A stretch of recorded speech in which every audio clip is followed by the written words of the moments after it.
Good morning, good evening, good afternoon, or good day wherever you are in the world, and welcome to the next episode of No Dice, No Glory. Sponsored by our jobs that actually pay us money, we're coming to you not at all live from an abandoned arms factory deep under a mountain in West Virginia. We are proud to proffer to you the finest in wargaming coverage. Without any further ado, let's get this show on the road. Well, ladies and gentlemen, the clock has struck July, and we at No Dice, No Glory and Tales of the Sale are here with episode 7. I don't think we have a fancy title for you, but I am joined today by the regular crew, which is Glenn Van Meter. Say hi, Glenn. Hey, guys. How's it going? Tyler Stone. Hello, everybody. And I am Tom Chairborne Mullane. And we're going to brief you on a whole bunch of stuff that we've got coming up in terms of events and what we've generally been up to.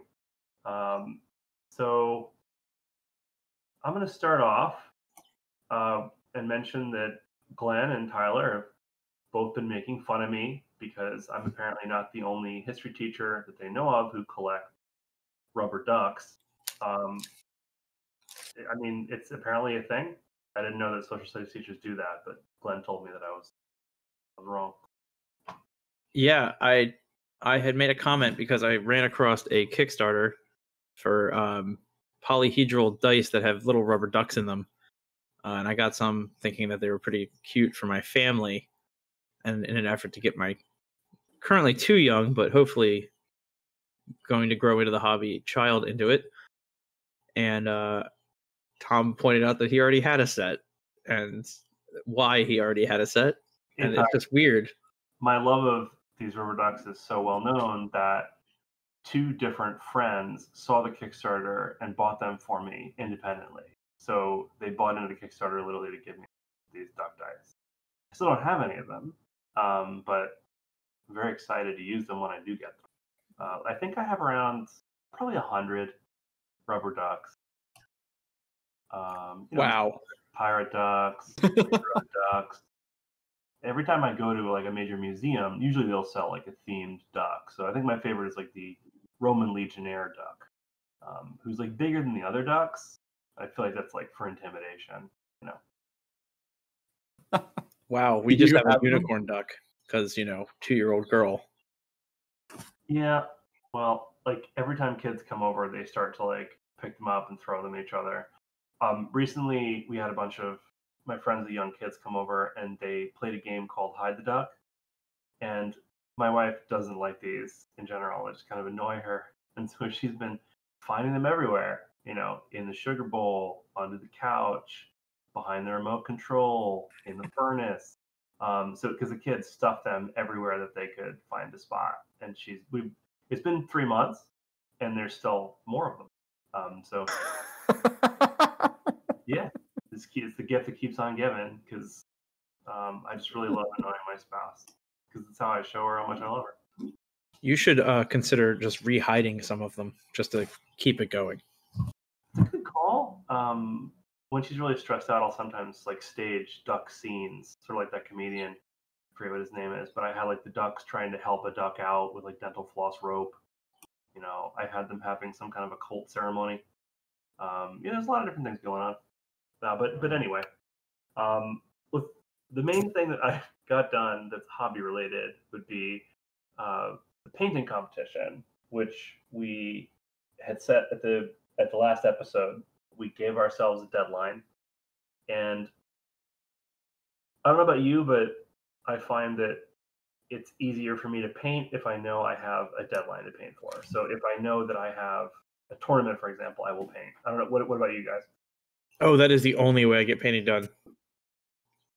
I'm pretty sure I stated that as that's how the whole competition came into being or the bet came into being was I said I'll work on this because I have to. That's a duck just fell in my office in case I might pick that up. So yeah, I lost fair and square. I did get started though, and I don't think I would have been motivated to get started at all if it hadn't been the thought of like the sort of Damocles hanging over my head as it were. But Glenn got finished. He finished 2 boats, in fact, and I didn't even finish one. And we posted on the Buccaneering Across the Spanish Main page, I believe, to let people know what had happened. Yep, and I figured I'd finish at least the sloop that was called for. I know Tom kind of lied during agreeing to the bet because I was under the impression he had a sloop to paint against mine, not realizing that he had a flute, which is considerably larger. Sound really similar, so I just went with it. But Anyway, so I got my flute done, and then I also got done a bark, which was in the background of the picture as well. So I will be naming the bark after Tom, since it was a second boat completed in the time of the. You have the name already? Do you know what the name is? Oh, I've been over this, but I didn't want to embarrass you here. I think you need to. The bark has a nice little green side section, and as soon as I figure out how to put the name on it, because the bark's till really gets in the way of naming something on the back of the ship, but it's going to be the Shame of Mullane. That's perfect. Yeah. I think I'm going to name my flute the Glengarry Glen Ross, but I need to run some by some others and see if because you've been better with the names than me. You came up with a better name for our paint night, which we're going to start doing regularly. We'll bring that up again later. It just takes a little bit of inspiration, and then all the dad puns click in. Yeah, I'm not a dad yet, so I feel like I don't have that gene. I don't know what to tell you. Go get some New Balance shoes, maybe some Hawaiian shirts, cargo shorts. I mean, you risk looking like a Boogaloo boy or something, but you'll also just look like a dad. All right. I have a Hawaiian shirt that I always bust out on the last day of school to be as lame as possible. And since I teach high school students, I do make an effort to make everything sound as uncool as possible to ruin things for them. So I feel like I have some training. That's a good start, to be honest. Yeah.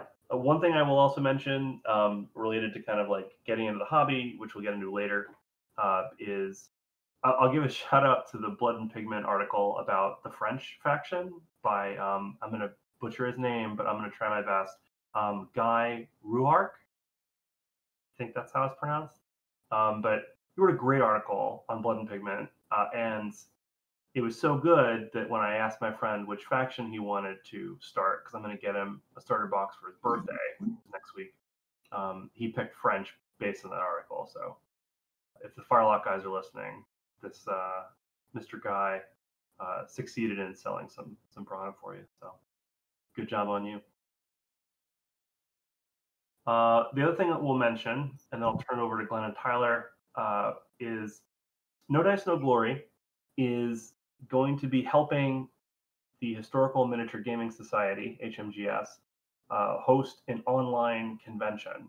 I realize that it's kind of a weird hybrid of things because obviously we'd rather be playing in person, but for a variety of reasons, it doesn't look like it's going to be happening in the very near to distant future.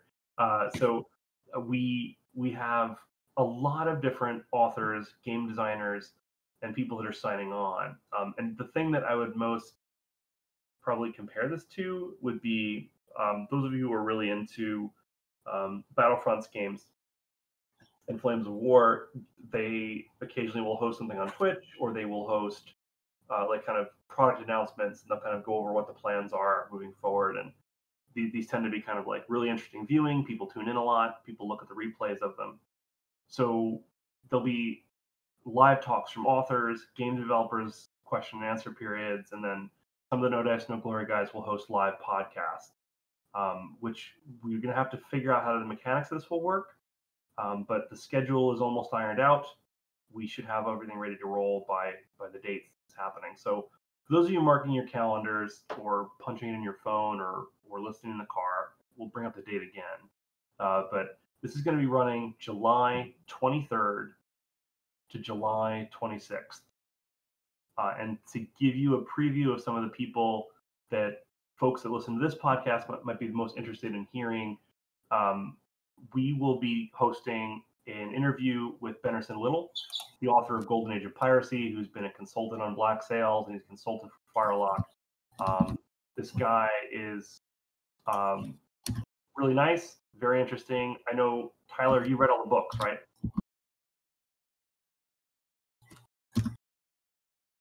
Tyler disappeared on me. But Tyler, I'm still here. It seemed like you cut out on my end. Oh, sorry. Go ahead. Are you saying that I'm going to need to be like physically restrained because of the fan of Benderson Little that I am? No, I was just saying that you said you read all the books. That wasn't. I have. Yeah, I have read them all. I pretty much inhaled them over periods where the weather was nice enough that I could just kind of sit outside on the deck and get through. I think I've gotten through 3 of them. There are a few that I have not looked into. I might be missing 1 or 2 somewhere. So he also writes fiction, but I have not looked into that yet. I saw a few of them because I was looking over his webpage, and it all looks really interesting. And you'd have to believe that the fiction that he would write would be so well grounded in reality, it would probably make for a better book. So I'm really curious. Yeah, and the nonfiction that he does is also really cool because it's not dry. I'm used to really dry writing, and he makes it very interesting. Yeah, so I think it's pirates. It's going to be. Yeah, I mean, so this is an area where I only started to become interested in the time period as a history guy because of this game, and it made me want to read more. And this is the guy I'm going to start with. So my goal is to read Golden Age of Piracy by the time we get to sit down with him. So I have you some more questions to ask him than the ones I already have, but I'm sure you'll have a bunch of them yourself as well.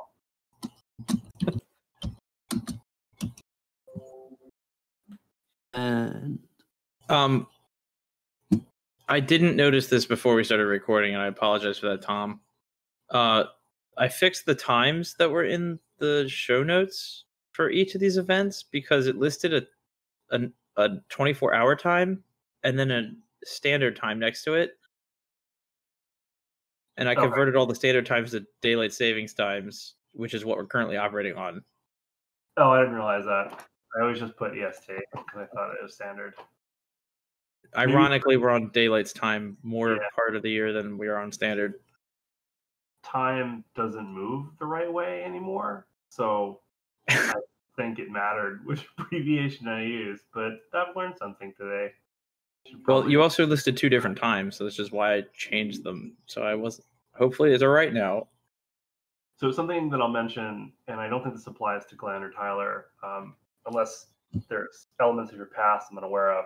But most of the people that write for No Dice, No Glory, with exceptions, most of the first people I got to know are all former military people, Air Force, Army, Navy, whatever.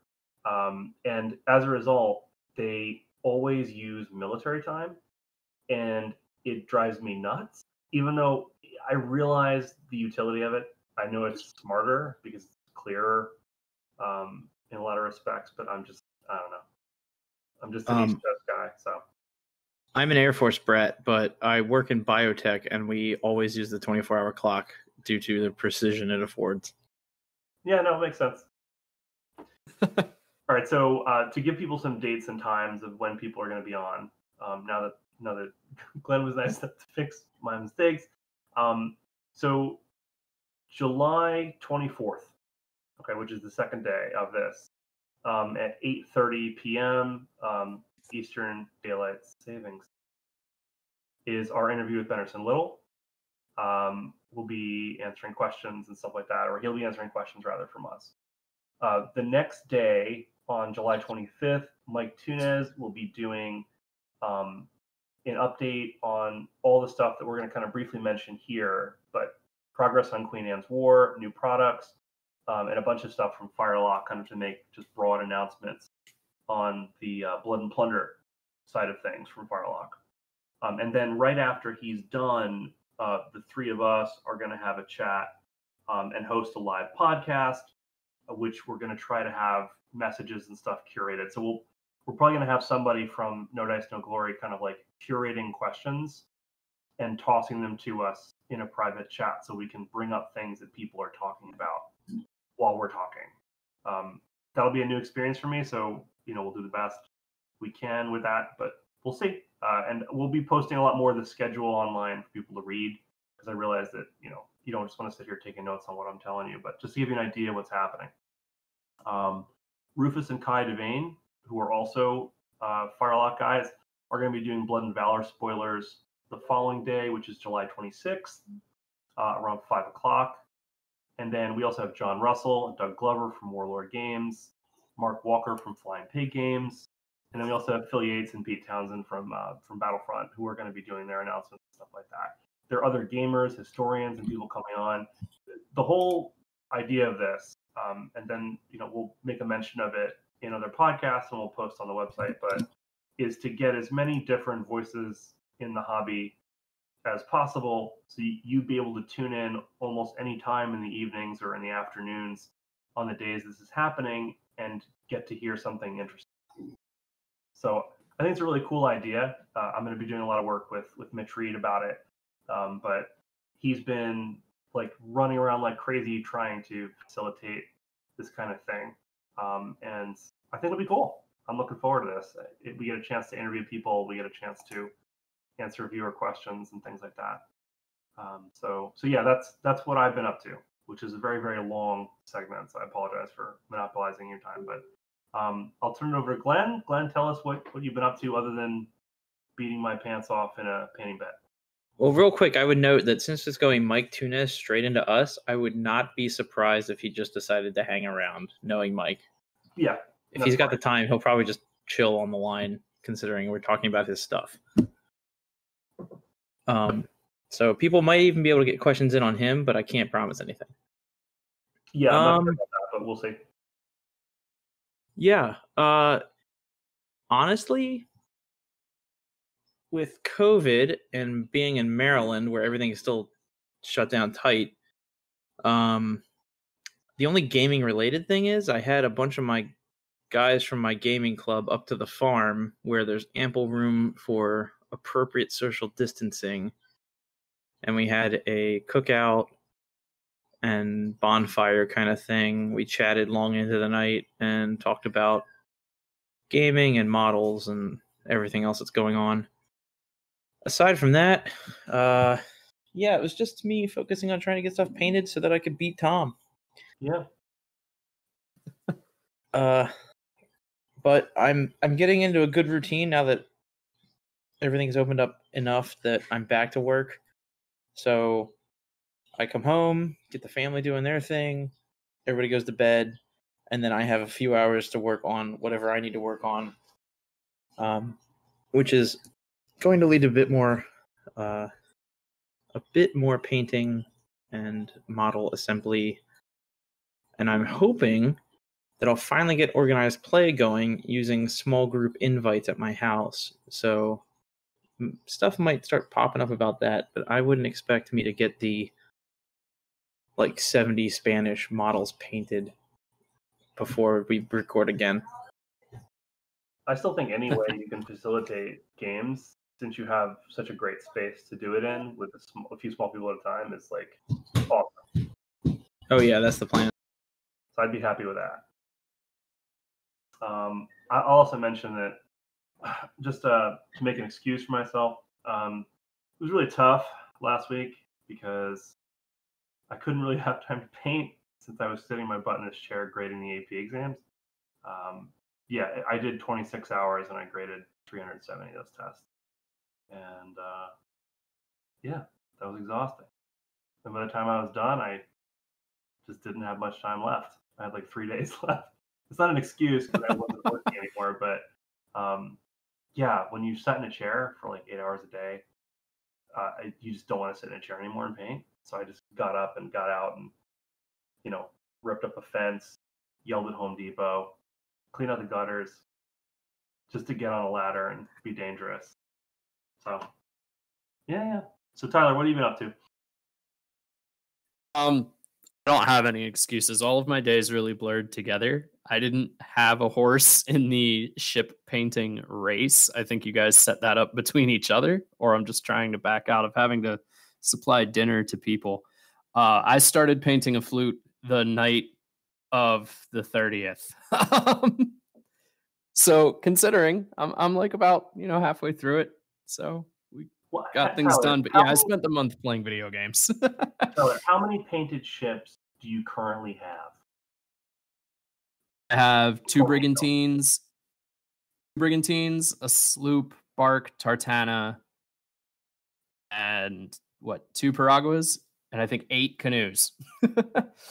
So I have 0. Okay, so when you say, "Oh, I'm so lazy," and I didn't paint this one boat, I feel like you've earned your rest. I feel like whatever list you want to run, you got to make it work. Whereas me, I'm like, man, oh man, gonna get that one boat done. Once you get one done, though, it's not that bad. I feel like I'm sure that Glenn can back this up because he did 2 back to back. Kind of once you do the first one, you figure out a system, and the next ones go a lot faster.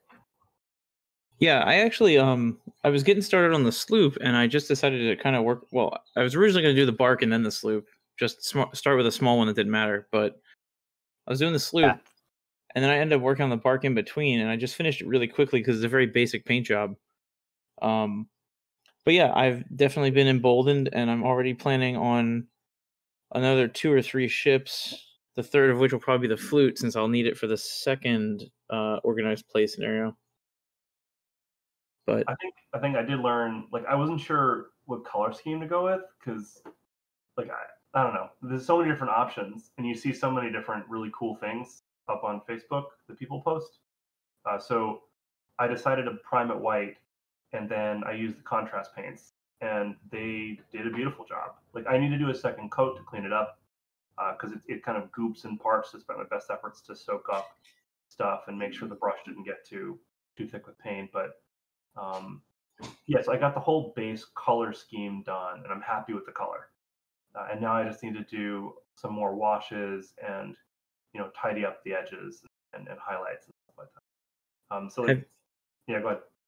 Have you done a lot of work with contrast paints before now? I used contrast paints for the most part to paint like 2 or 3 units of the Dutch Force that I had, and I really liked it. Like, I was careful with it, and then I used like solid color paints to hit like the gold trim and the like the whatchamacallit, the epaulettes and stuff like that, the hats.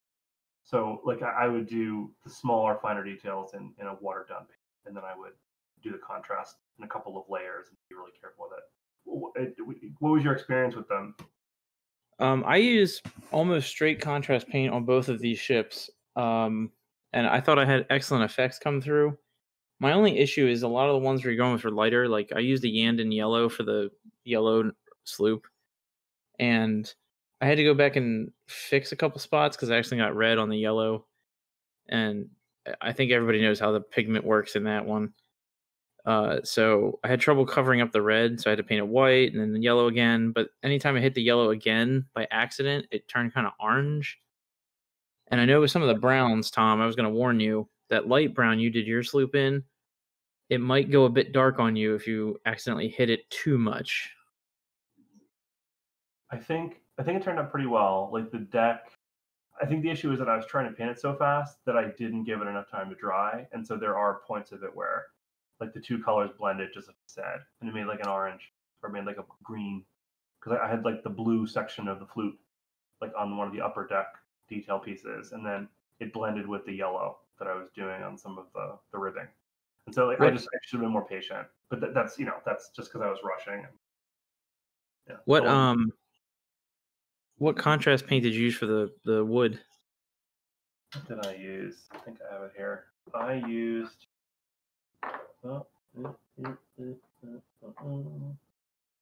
Yandon yellow, I believe, and then for the darker part of the wood, I used the one that I like spilled all over the place, which was a gorgeous color. It's Gruntifer is the one I used for like the richer, darker parts of the wood. So I tried to use that color on the beams to separate the lighter panels. And it kept bleeding over because I was having trouble getting it to spread evenly. But I'm still happy with it. And I think if I do another layer with a better brush, it'll probably improve it. But I used, I haven't bought new brushes in a long time, and I treat them like garbage. So I literally threw it away as soon as we were done painting the other day. Just threw it in the trash.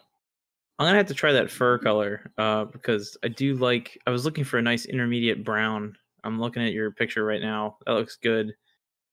It's a really good red brown, and it's this gorgeous, rich color. Particularly for like planks of wood where you have because the detail on these models is so good that the contrast paint just picks it up beautifully. As long as you prime these things white, the contrast paint does a lot of the work for you. Oh yeah. That I'm just not patient enough to do. I'm well aware they're far better painters than myself, but on 28 mil models, these things work great, and it gives them a nice crisp look. They have layers to them, like you had watered down and done careful layering. So I'm happy to keep experimenting with them. I'm going to buy more boats. That's not a question. I need smaller boats than a flute, because I think by the time you outfit the flute for the only boat you got, it's just too big. Anyway. Everybody has them, but you really can't go wrong having a sloop. Like, they're perfect for a 200-point game, and 6 guns is respectable. It's got a whole list of things that are very nice about it. Even the price point is pretty good. All right, should we move on? Should we move on to our main section here? Because I didn't realize I was chatting too long about all the painting that I did. And if anybody listening really enjoyed the painting discussion, that is something that we're looking to start doing more often, is kind of having those paint nights. So I'm sure if you tune in, you can watch all of our trials and tribulations as we go through painting some more stuff. So, I think the challenge with the painting was that we weren't sure which system to use, and I went with just Google Hangouts, and that seemed to work fine. I think we had like 12 people at the peak of it. Some of them were No Dice staffers, but people could just join as they wanted. It's like a public link, and I'll continue to use the same link unless we find that we have to change. And you can mute yourself and just listen to us or whatever you want to do. But yeah, it went really well. So we're going to try it again. We're going to shoot for 2 of these a month, and we'll bring that up later. All right, so we are now pirating, in true pirate fashion, somebody's Facebook post, because somebody, Robert Sinatra, posted on the Blood and Plunder Buccaneering Across the Spanish Main page a series of 3 questions. And me, Glenn, and Tyler are going to kind of split these questions up. And they reference some stuff that we probably talked about earlier, but it's just nice to kind of bring it up, mention why we love the hobby, and use it as a springboard to kind of talk about other things. So Robert Sinatra's questions are basically there's 3 questions. He wants to know what our experiences are with Blood and Plunder, wants to know what kind of knowledge of ships we have, and wants to know what experience people had with regards to tournaments. So I get to start, and I'm talking about kind of what our experiences have been with Blood and Plunder, and you guys can chip in anytime. So before we started recording, we mentioned that both of us, all of us, kind of learned the game on the fly, I believe, right? So Tyler, describe your experience learning the game. Learning the game? Yeah. This is exactly why we talked it over before we started recording. No, right. So I jumped in and there wasn't really anywhere to play in my area. So my experience learning the game was learning kind of by the seat of my pants at a lot of the conventions. So I had I think when I met you guys, had maybe 3 or 4 games of Blood and Plunder under my belt. And I was running demos at the conventions for the game, as well as playing in the C tournament. And I taught a good number of the people that were participating in that tournament because we press ganged a bunch of completely new players from the No Dice, No Glory group that was at the convention that weekend. This was at Historicon, right? When I was helping Mitch run it, or was it an earlier convention? Historicon 2019. Yep. 2019, yeah. Yes. So this is also where I got to meet Glenn. I think I might have seen you playing Flames of War earlier, but you were there with friends and you were kind of surfing around in different games. And I was there. I was there many moons ago when Tom earned his Chairborne moniker. Oh, yes. Yes, that's right. I was a scant 3 tables down the line. I just wanted a better picture, Glenn. I just wanted a better picture. I was trying to remember why you got eaten by a chair to start with, and I really couldn't. I just remember the end result. Yeah, I was trying to get a picture for those of you who are listening and don't have the experience of knowing what this is. The first Team Yankee Nationals that was ever held was at Historicon. I'm not remembering when, 2017, 2016, maybe even earlier. And me and Mitch were running it.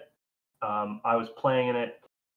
I even designed an entire display board to hold 13 Leo 1s and all this other crazy stuff. And I wanted a picture of the entire group.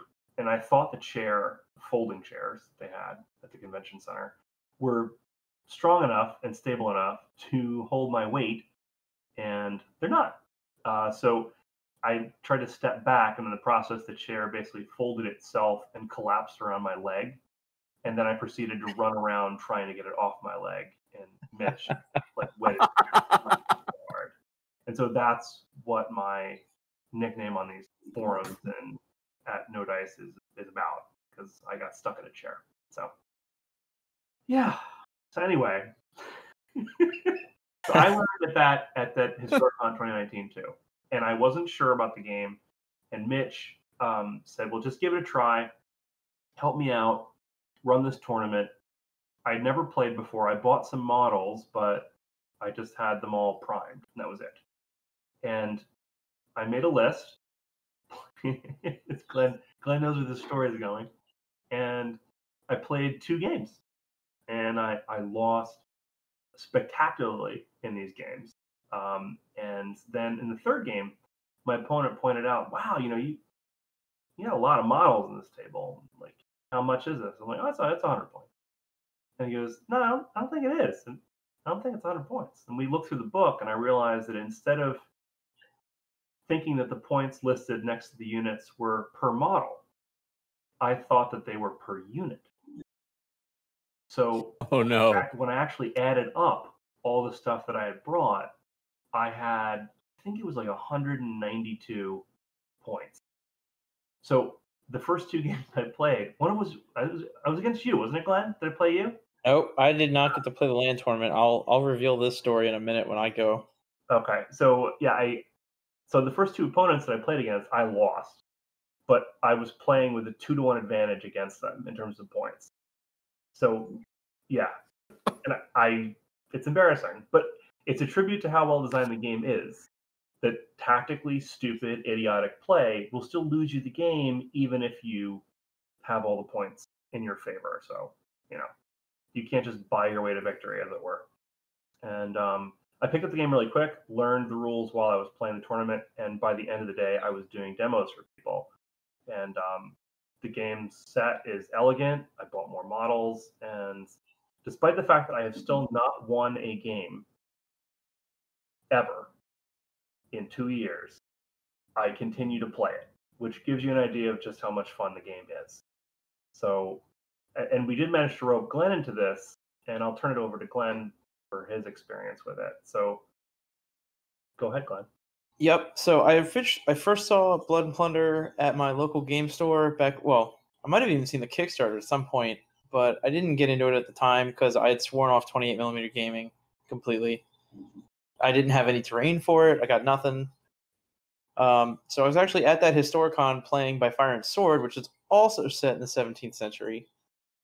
But I had just wrapped up the last day of a 2-day tournament when they were doing the C tournament, and it was just in time for round 2.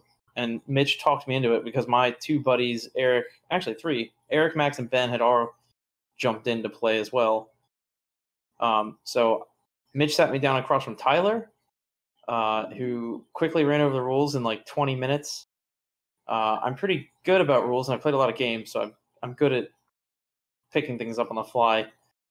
And then I proceeded to somehow beat Tyler in that game. And then I proceeded to beat my next opponent, who apparently was in the running for first. And I ended up incidentally winning the tournament somehow, even though I missed round 1. So that's how I got into Blood and Plunder. And that was a sea tournament, too. So it's on moving ships, and it's slightly more complicated, I guess. But I attribute it to a fairly decent list that was built for me. But yeah, that was when I got in, and then we were playing a bit at Fallen.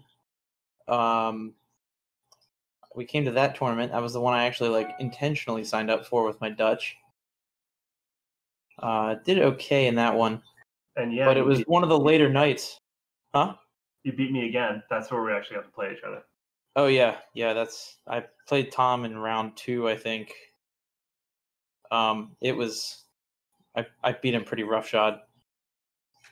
But it was talking one of those nights after the tournament that was when Tom and I were like, you know what, screw it, let's do a podcast about this because why not? Because it's fun. We enjoy the game. Yep, and then Tyler came in on podcast 2, and now you have the crew. I think I will also mention that the game is so easy to learn that when we started doing demos of it, so I was basically helping Mitch run the tournament that time at Fallen, and I think I did demos for 5 people, and literally every time I did a demo, we would walk them over to they're like, well, where is this stuff? And I would walk them right over to Firelock's booth, Phalanx Games, and they would just buy $200 worth of stuff.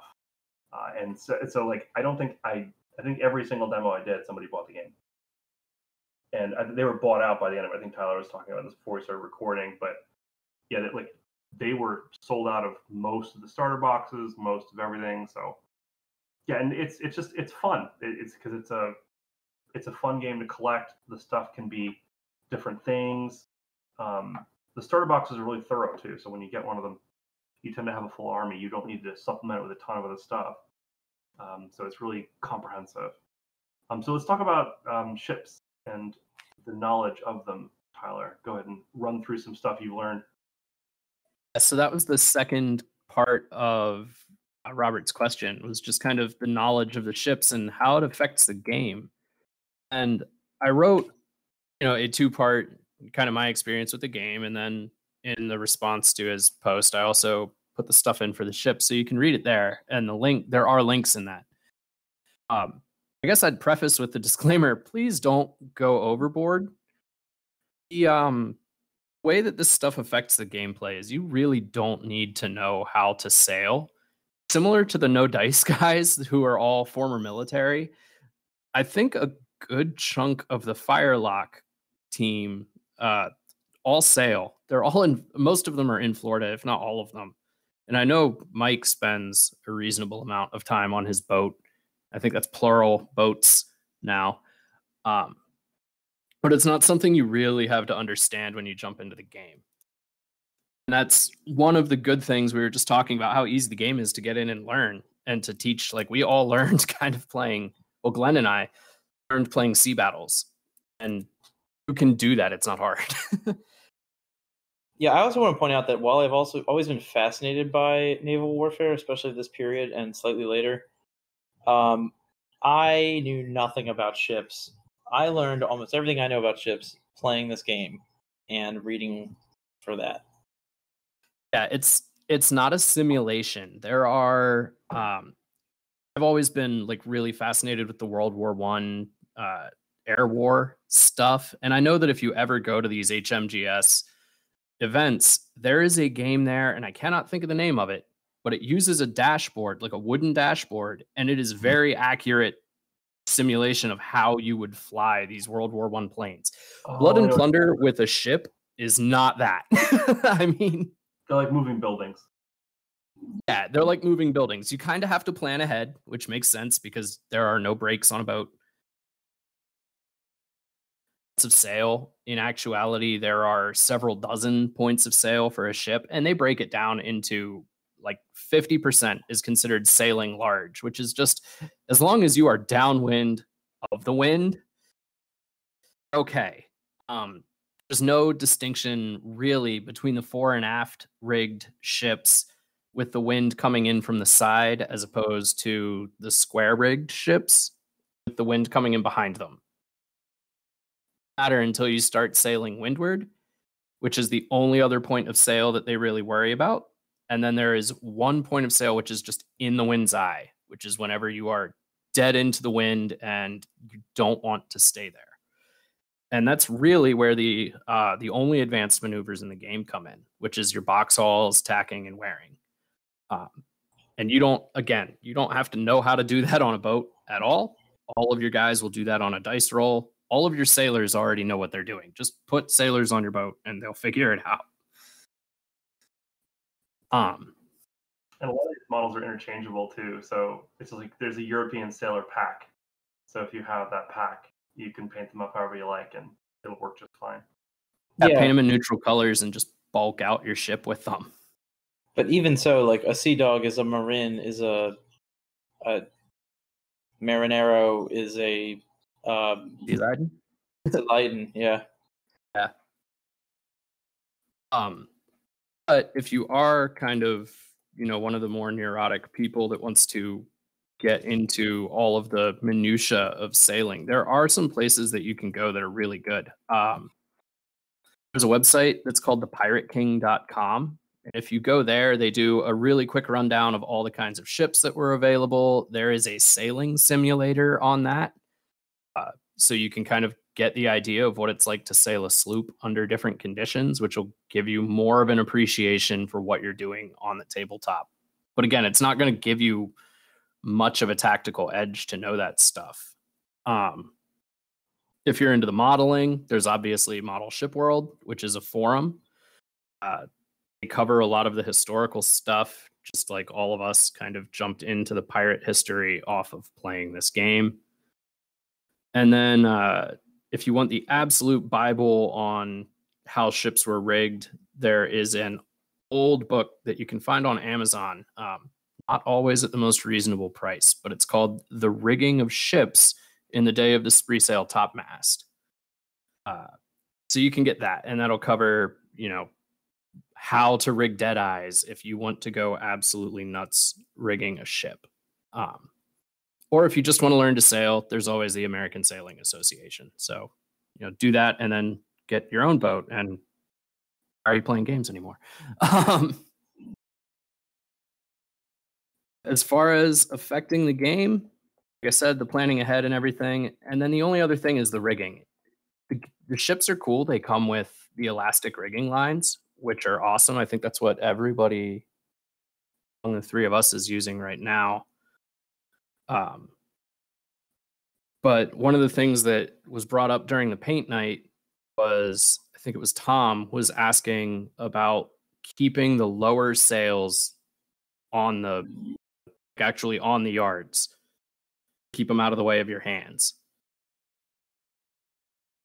The only thing I've got on that is I've seen a lot of people rolling them up like cigars or those like pole blinds from the old Tom and Jerry cartoons. They're bunched. If you're going to do that, just bunch them up. They would be bunched up. Don't roll them like a cigar.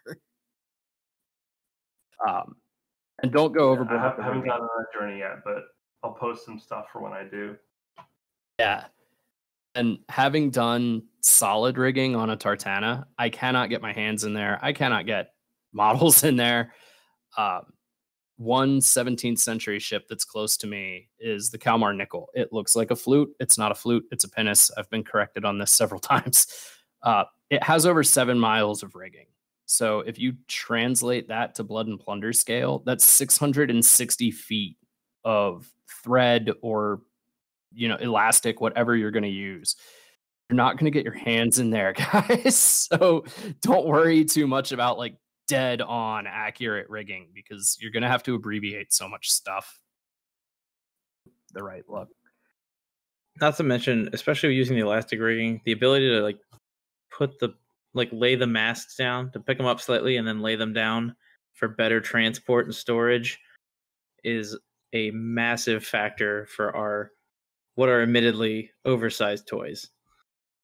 Yeah, I wanted to do all of my ships like models. And then whenever I did the big game at Fallen and had to carry all of the ship, I mean, all of the ships that I have listed as being painted are all for Fallen.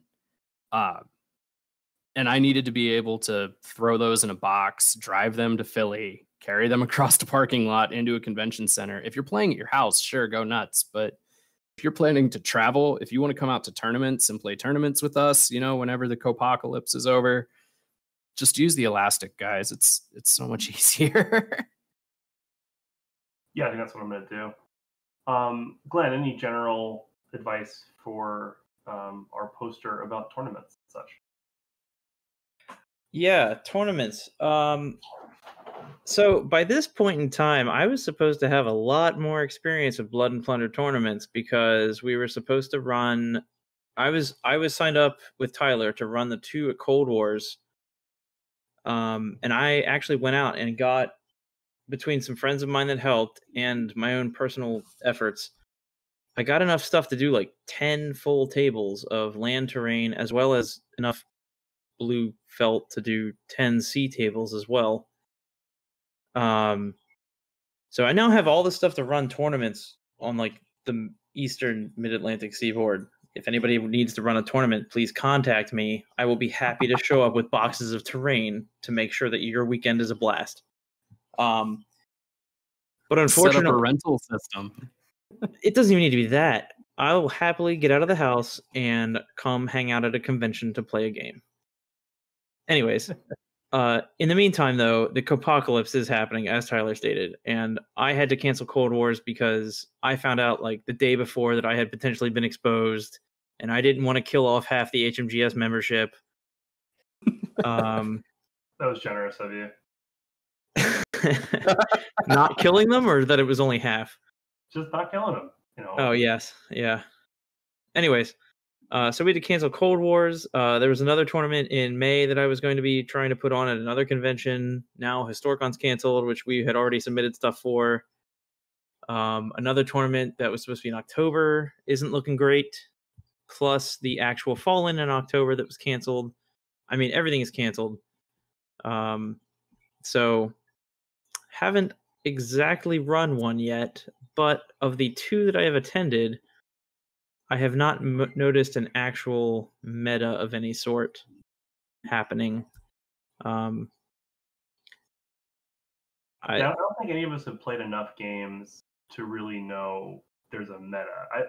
What I found that I've noticed of the people that are active enough and have painted armies that are willing to get involved and participate, what I'm seeing is that people tend to go for whatever other people don't have, just because of the novelty of it. But yeah, I haven't really seen much in the way of working through which things work and which things don't. So like I haven't won in 2 years, but it's mostly a function of frequency. You know, I haven't played a lot of games other than a couple of demos with people. So I haven't really gotten to test out a lot of the units. But I think Glenn has a better eye for that, because you have a better eye for just the mechanics of how the game works. Because I saw like the list that you played against me in the tournament was like really well put together, and as soon as I started to look at it, I'm like, oh, this is really clever. I can see which units do which. So I think as for me, I'd reserve saying here's the meta for Blood and Plunder, because I don't think that there is one yet, really.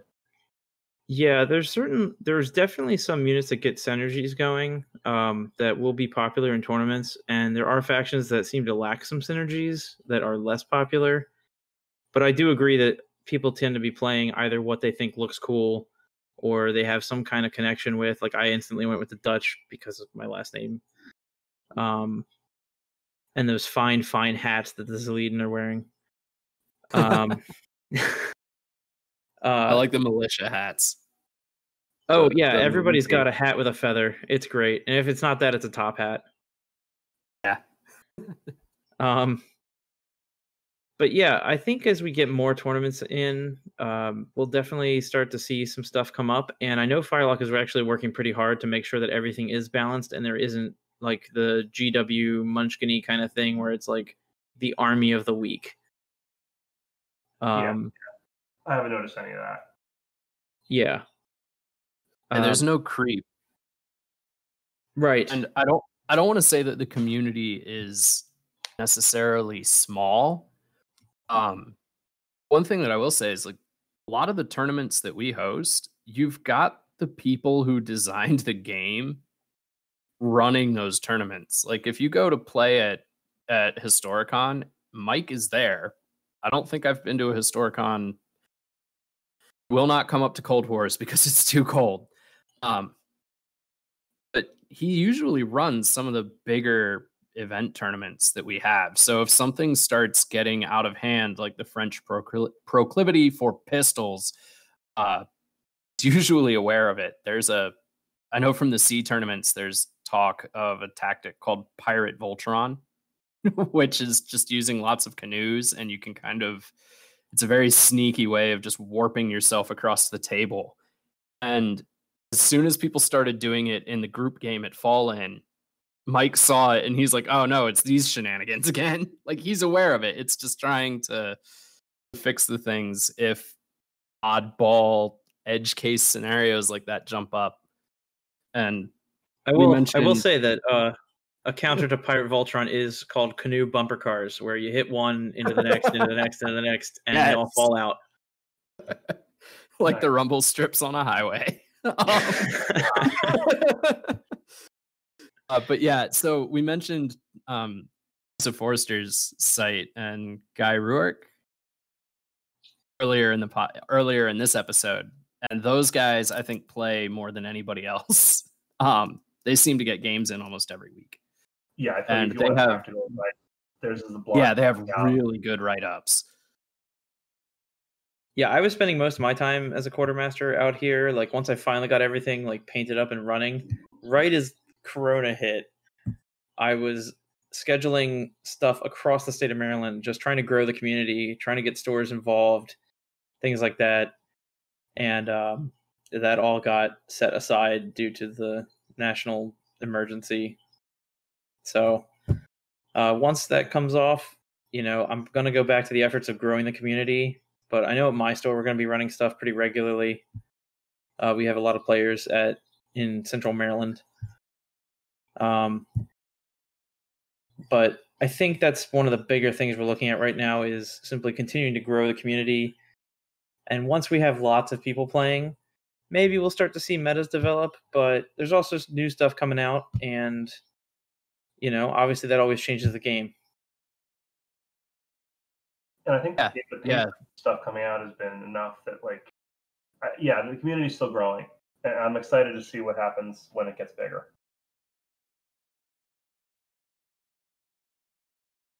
All right, so we're closing in on the 1 hour mark, I think. So we have a couple of things we wanted to bring up, and we'll probably have to go through them relatively quick. But that's fine because they're just kind of like updates or notifications. In the upcoming events page, other than the fact that the conventions are canceled, Glenn gets the honors of talking about this since he came up with the best name. Okay, so again, we're just sticking with this pirate theme of taking things that work and stealing them. I know that No Peace Beyond the Line is the book title, but we thought it was pretty clever that we'll do this painting thing every 2 weeks or every other Friday. We'll figure out a schedule exactly as it goes. But it's probably going to be about twice a month either way. And we've decided to call it No Paint Beyond the Line because, I hope to God now that I'm in my 30s, I can keep the paint in the lines. But we'll be sitting on there on chat, whether it's Google Hangouts or whatever we decide to go with. Obviously we're going to be refining our technique for communicating with everybody as we go. But, join us probably every other Friday. We'll be talking about whatever's going on. I know some people complain that it seems like we have some kind of inside lines, but honestly, last time we had the NDNG staff. So if you want to ever talk to Mitch Reed or Dennis Campbell, they were on. Dennis Campbell, otherwise known as Matt Varnish, to his larger following. Mike Tunez was on there talking to us about stuff that was going on. I wouldn't be surprised if we got Rufus and Kai to join us at some point. We all just kind of hang out, talk about what's going on, what's coming up, what plans we got, and then just talk about, what's going on in your own lives. But we were on there for probably 4 hours. Yeah, I quit after like 2 hours because I just got tired, but you guys were on there for a while. Well, that's how you get a flute painted. Yes, that's how you get it painted. It is somehow less formal than this, as though the bar could go any lower. I think that's purely due to the inclusion of Mitch Reed. It probably is. Mitch lowers any conversation into the gutter. It's gonna point that out for him if he's actually listening to this while he's editing it. But no, there's no shortage of just crass, horrifying Mitch Reed stories. So if you want to be privy to those and scarred for life, like the couple of the friendlies that had to listen to him, then by all means come on for No Paint Beyond the Line. Yep. We will make sure to put something in the Facebook groups and remind everybody when we're putting these things on, because I think a good chunk of people wanted to make it and missed it last time. Check that out. The next one is for next Friday. That's my plan anyway. Well, okay, so we're aiming for Friday, July the 10th. Correct. But seeing as we're recording this on the 2nd, I wouldn't be surprised if this doesn't post until like the 14th. So it'll come out the 11th. Everyone will be like, Friday. If you missed this, yeah, please pay attention to the Oak and Iron page, the Blood and Valor page, the Blood and Plunder Buccaneering Across the Caribbean page, or the NDNG page. It should be announced on all of them, and it's going to be every other Friday at the moment. So probably expect July 10th. If this comes out after that, I'm going to guess that we'll hit it again on the July 24th. In fact, let's just schedule that. Let's say it's that day. That way everybody listening to the podcast knows July 24th is the definite next one after this podcast. Solid. Okay. To join us. Time to release it and post the stuff too. Oh, shoot. You know what? The problem with that is July 24th, we'll be talking to Bennerson Little. There you go. Right, that's the online convention, isn't it? Cyber Wars. Yeah. Okay. Cyber Wars. So let's fix that. July 31st, we will be doing our next event. Perfect. All right. So upcoming from Firelock Games, since we're over time, here's what we'll do. I'll go, then Tyler go, then Glenn go. We went over this, Tom. There is no time. Coronavirus destroyed all time. No, but the time is on is the fact that we can only upload so much data while we're recording this. So Craig's head's gonna explode. Let's go. Whatever. Okay. Go. All right. So fire starters are shipped. They are awesome. We are painting them.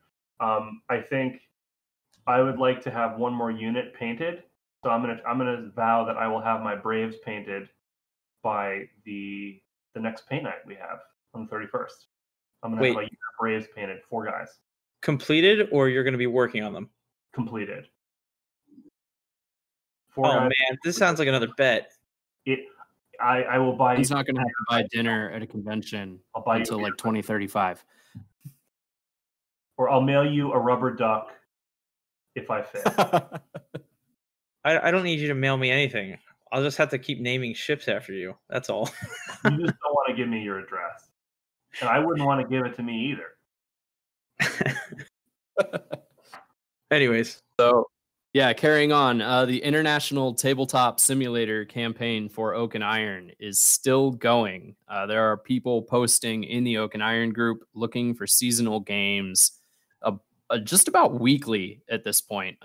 So that is really popping off. If you haven't played in that, I'm not sure about jumping in. I'm sure they can accommodate you. If you are playing in that, you guys are doing an awesome job. It looks super fun. If I were not a technological Luddite, I would be playing in it as well. Ditto, if I had any kind of time. I guess that brings it to me. Updated on the Kickstarter, talking to Mike and Tim Korkluski. is that it will probably be sometime later in summer. They recognize that everybody is kind of coming off of the coronavirus shutdown. I didn't get paid for 3 months of blues, so it's not the best time to run a Kickstarter. And they're also still continuing to tweak and refine additional elements that they want to run in the Kickstarter. So for a combination of better experience and to give everybody a chance to get in on stuff that they think is really cool and want, we're probably looking at, they say late summer, so I'm guessing August, but September is probably the safer guess. Okay, up to me. So Queen Anne's War is the next one that is coming out. It is an expansion for Blood and Plunder. We talked to Mike about this in an earlier episode. We went over some of the new units that'll be covered. And so if you want to tune backwards and look at the interviews with Mike, he goes into a little more detail about that. But they should have a lot more concrete stuff nailed down, including some of the ephemera, history, unit upgrades, things like that. And that'll probably be brought up at the convention broadcast when we do our live podcast on the 24th. Back to Tyler. So just tagging on to the end of the Queen Anne's War thing, there's already sort of a teaser up in the Force Builder. If you've used the online Force Builder before, if you go to the native factions, there is a late North American tribes list, and it is all of the new stuff. It's all the Braves models. But the thing that I was actually pegged for, upcoming tweaks to Oak and Iron and an FAQ. So it looks like we're going to get the first round of errata and FAQ stuff from Mike in the near future. So if you are Dutch and you have been abusing your boarding tactics, get it in now because it's going to get fixed. Also, I think there were some questions about the cannon rules. Those are also going to be clarified to make sure that you don't have wonky exploding criticals. And back around to Glenn. Yes. Okay. So the foreground ports of plunder that have, I think, been mentioned before, essentially, Firelock was contracting with Foreground to make a larger number of affordable Caribbean buildings because while what Firelock has on their website pre-painted is beautiful, it is also expensive. And Foreground is kind of bringing that solution in that it's going to be a little bit cheaper. And Mike let us know that they are currently working on figuring out weights and shipping information and adding that stuff to the web store. So it is expected that in the next couple of weeks, you'll be able to start ordering the Foreground Ports of Plunder range. And if anybody's seen some previews of these, because I think a couple of them have slipped out one place or another. They are gorgeous. They are beautiful. And even though I can already furnish several towns due to trying to get ready for tournaments, I'm probably going to be buying yet another port city. I actually have an entire like city's worth of foreground stuff for 15 millimeter. I actually have grand plans someday to use it as like a Christmas village, because then I can slowly update the Christmas village like during the Ardennes offensive. So like if somebody comes over on like December 17th, like there'll be like lead elements of German panzer divisions like next to the kids ice skating and Santa Claus. And then all of a sudden like I love it. So like every day my wife would go down, the board will be updated. But I'm also looking forward to having a lot more Caribbean buildings. I bought a bunch of the beautiful like stucco solid ones, but those are pricey as an investment. They are also heavy. And the best part of the laser cut terrain, it is very light, and the foreground stuff is just beautiful. It really, really looks great when it's put together. So I'm excited to see what they have available. It is pre-painted, right? Yes. Not the foreground stuff, no. The foreground's not? So I know Sarissa Precision is not, but I thought foreground. Sarissa is. Foreground is the MDF stuff. Oh, okay. Someone check the website. Yeah, I don't actually know. What's pre-painted. I don't think that the Ports of Plunder stuff is going to be pre-painted.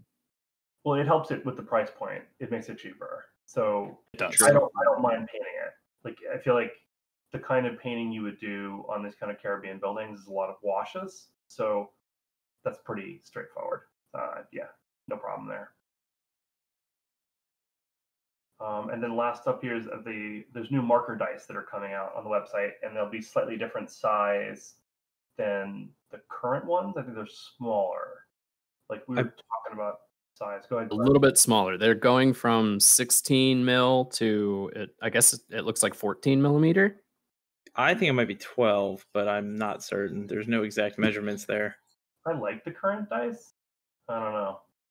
I'll have to see them.